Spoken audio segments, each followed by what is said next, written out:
வணக்கம். இன்றைக்கி பயிற்சி 3.9 உள்ள 5வது கணக்கு, 6வது கணக்கு, 7வது கணக்கை பற்றி பார்ப்போம். இந்த 3 கணக்குகளை பற்றி பார்ப்போம். இப்போ 5வது கணக்கில் என்ன செஞ்சுருக்காங்கன்னா, பாயிண்ட்ஸ் கொடுத்துருக்காங்க. 3 பாயிண்ட்ஸ் கொடுத்துருக்காங்க. அதில் நம்ம கோடு வரையணும். 4வது பாயிண்ட்டுகளில் செவ்வகத்தை நம்ம கண்டுபிடிக்கணும். 4வது புள்ளியை நம்ம கண்டுபிடிக்கணும். P என்ற புள்ளி வந்து 5,3, Q என்ற புள்ளி வந்து -3, 3, R என்ற புள்ளி -3, -4. அப்போ S என்ற புள்ளியை கண்டுபிடி. இந்த வரைகின்ற வரைபடமானது செவ்வக வடிவில் அமையும். அந்த S என்ற ஆயத்தளவை காண்க அப்படின்னு சொல்லியிருக்கேன். இப்போ அதுக்கு நம்ம என்ன செய்யணும்னாக்கா, அளவு திட்டம் எழுதிக்கணும். முதல்ல இதெல்லாம் ஒரு பாயிண்ட்டாக வந்திருக்கிறதால அளவு திட்டம் X அச்சில் 1 சென்டிமீட்டர் = 1 அலகு, Y அச்சில் 1 சென்டிமீட்டர் = 1 அலகு. இங்கே பாருங்கள், நம்ம X access X dash, X dash, இது X, இது X டேஷ், மேலே Y டேஷ் போட்டுக்கிட்டு நம்ம என்ன செய்யணும், 1 2 3ன்னு போட்டுக்கணும். ஏன்னா ஒரு சென்டிமீட்டர் தானே குறிக்க போகிறோம், அதனால் போட்டுக்கிறோம். ஃபஸ்ட்டு பாயிண்ட் என்னது, 5,3. நம்ம என்ன செய்யலாம், X அச்சில் 5ம் Y அச்சில் 3ம் நம்ம கண்டுபிடிக்கணும். ரெண்டுமே ப்ளஸ் பாயிண்ட்ன்றதால ஃபஸ்ட்டு குவார்ட்டரில் தான் வரும். அப்போ வந்து X அச்சில் 5, Y அச்சில் என்னது 3 போட்டு இந்த P என்ற புள்ளியை குறிச்சிக்கிறோம்.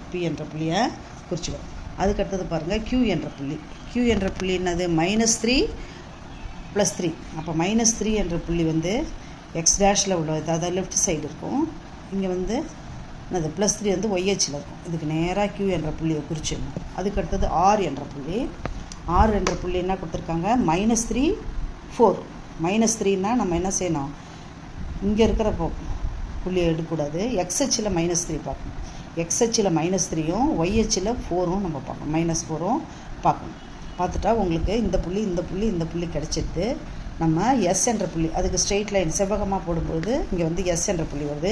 அதனுடைய ஆயத்தொலைவு பார்த்திங்கன்னா 5. X அச்சில் 5 இருக்குது, Y அச்சில் -4 இருக்குது. அப்போ 5,-4 தான் S என்ற புள்ளியுடைய ஆயத்தொலைவு. இங்கே பார்த்திங்கன்னா ஃபஸ்ட்டு புள்ளியில் உள்ள முதல் உறுப்பு, அதாவது X உறுப்பும், அதாவது தேர்டு புள்ளியில் உள்ள லாஸ்ட் உறுப்பும் தான் இங்கே வரும். இப்போ இது ரெண்டும் ஜாயின் பண்ணுற இடத்துல தான் நம்மளுக்கு வர்றதால நம்மளுக்கு என்னது செவ்வகம் கிடைக்கிறது. இப்போ பார்த்திங்கன்னா இதில் என்ன ஒரு பியூட்டின்னா, நம்மளுக்கு இங்கே வந்து எத்தனை அலகுகள்னு எண்ணி சொல்லிடலாம், இது எத்தனை சென்டிமீட்டர்னு எண்ணி சொல்லிடலாம். இங்கே பாருங்கள், ஆயத்தொலைவுலேருந்து 5 சென்டிமீட்டருக்கு நம்ம புள்ளி வச்சுருக்கோம். இங்கே பார்த்திங்கனாக்கா ஆயத்தொலைவுலேருந்து அதாவது ஆதிப்புள்ளி, இந்த ஆதிப்புள்ளியிலேருந்து 3 சென்டிமீட்டர். அப்போது 8 அலகுகள், 5 3 8 அலகுகள். இதனுடைய அகலம் வந்து என்னது 8 அலகுகள். ஹைட்டு, இங்கே ஹைட்டு பார்த்திங்கன்னா, இல்லை இதை நீளமாக வச்சுக்கிட்டிங்கன்னா இதை அகலமாக சொல்லிக்கலாம், இல்லை அகலமாகவோ நீளமாகவோ சொல்லிக்கலாம். இங்கே பாருங்கள் எத்தனை புள்ளி பாருங்கள், இதில் வந்து 3 புள்ளி, இது வந்து 4 புள்ளி. இது என்ன மைனஸாக இருக்குது அப்படின்னு நினைக்காதீங்க. இந்த மைனஸுன்னு அந்த டிஸ்டன்ஸில் மைனஸு அடிபட்டுடும். அதனால் வந்து டிஸ்டன்ஸில் மைனஸ் வராதுன்றதால இது 7 அலகுகள், இது 8 அலகுகள். நீள அகலங்கள் அது 8/7 தான் இதனுடைய நீள அகலங்கள். அடுத்தது நம்ம 2வது கணக்கு, அதாவது 6வது கணக்கு பார்க்குறோம். இப்போ 5வது கணக்கு பார்த்தாச்சு. S என்ற புள்ளியினுடைய ஆயத்தொலைவை பார்த்தாச்சு. அடுத்தது 6வது கணக்கில் பாருங்கள், ஒரு கோடு 6,0 0,6 6,0 அளவு திட்டம் எழுதிக்கணும். X வச்சு Y அச்சு வரைஞ்சிக்கணும். இந்த X அச்சு Y அச்சை வரைஞ்சிக்கிட்டு X டேஷ் Y டேஷ் போட்டுக்கணும். அளவு திட்டம் போட்டுக்கணும். ஒரு புள்ளி ரைட் சைடில் 1 2 3ன்னு போட்டுக்கணும். லெஃப்ட் சைடில் -1 -2 போட்டுக்கணும். டாப்பில் 1 2 3, அதே போல் டவுனில் என்னது கீழே -1 -2ன்னு போட்டுக்கணும். 6,0னா X என்ற அச்சில் தான் நம்ம குறிக்கணும். 6,0. அதுக்கடுத்தது 0,6 Y அச்சில் 0,6 குறிச்சிடணும். அடுத்தது பாருங்கள், அப்படியே ஒரு ஸ்ட்ரெயிட் லைன் வரைஞ்சிடணும். அதுக்கடுத்தது -3,0. -3,0னா X புள்ளியில் வரும். Y அச்சு இல்லைன்றதால -3,0 0,-3 இந்த ரெண்டையும் கோடு போட்டு இணைச்சிக்கணும். இதை ரெண்டையும் கோடு போட்டு இணைச்சிக்கணும். இந்த கோடு நம்ம எக்ஸ்ட்ரா கூட போட்டுக்கலாம், அதை பற்றி ஒன்றும் இல்லை. ஆனால் எந்த புள்ளிகளை இணைச்சா ஒரு சரிவகம் கிடைக்குன்னு போட்டுருக்காங்க. இப்போ 0,6ஐயும் -3,0வையும் ஜாயின் பண்ணுறோம். அதே போல் 6,0வையும் 0,-3ஐயும் நம்ம ஜாயின் பண்ணும்பொழுது நம்மளுக்கு தேவையான சரிவகம் கிடைக்கிறது. இது 6வது கேள்வி. இணைத்தால் ஒரு சரிவகம் கிடைக்கும். எந்த புள்ளியில் ஜாயின் பண்ணும்பொழுது நம்மளுக்கு சரிவகம் கிடைக்கிறது அப்படின்போது இந்த 2 புள்ளிகளையும் ஜாயின் பண்ணாக்கா நம்மளுக்கு சரிவகம் கிடைக்கிறது. அடுத்ததாக நம்ம 7வது கணக்கு பார்ப்போம். 7வது கணக்கில் பாருங்கள், இதில் வந்து -3,7 2, -4 அது ஒரு கோடு, 4,6 -5, -7 என்ற சோடி புள்ளிகளை இணைத்து உருவாக்கும் கோடுகள் சந்திக்கும் புள்ளி. 2 கோடு வரையணும். இந்த 2 புள்ளிக்கும் ஒரு கோடு, இந்த 2 புள்ளிக்கும் ஒரு கோடு.